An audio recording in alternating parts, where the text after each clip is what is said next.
अमरावती शहरातील राजापेठ अंडरपास मार्गे एका अल्पवयीन मुलगी कॉलेजला पायदळ जात असताना मुलीच्या परिसरातच राहणाऱ्या एका युवकाने गळ्यावर चाकूने वार करून जखमी केल्याची घटना घडली। या घटनेनंतर आता आमदार बच्चू कडू यांनी आपली प्रतिक्रिया व्यक्त केली आहे। आरोपी विरुद्ध आधीच पोस्को गुन्हा दाखल असताना त्याला न्यायालयाने जामीन कसा दिला?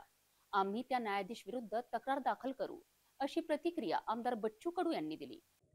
दुःखाची गोष्ट आहे का ज्यानं हल्ला केला त्याच्यावर पोस्को दाखल होता आणि अटकपूर्व जामीन त्याला भेटली। म्हणजे पोलिसांनी कारवाई केली तर न्यायालयानं हात ढिले सोडलेले आहे। म्हणजे ही न्यायालयाच्या अशा पद्धतीच्या जामीन द्यायच्या कशा पद्धती आहे, कुठल्या निकष पाहून त्याला पोस्कोवाल्याला जामीन कशी दिली आणि आता पुन्हा त्यानं गुन्हा करावं म्हणजे त्याला जामीन भेटल्यामुळे त्याची हिंमत वाढलेली आहे।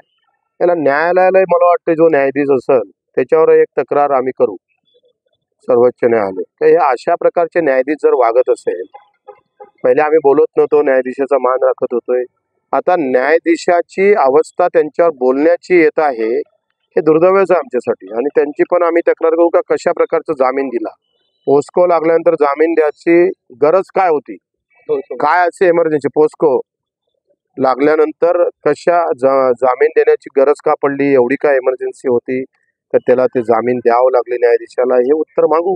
आई वडील सातत्याने आपण जर पाहिलं तर भीतीचं वातावरण निर्माण झालं, आम्ही त्यांच्या सोबत राहू, जमलंच तर भेटही देऊ आणि त्याच्या विरोधात काय करता येईल प्रशासनाच्या माध्यमातून तो प्रयत्न करू।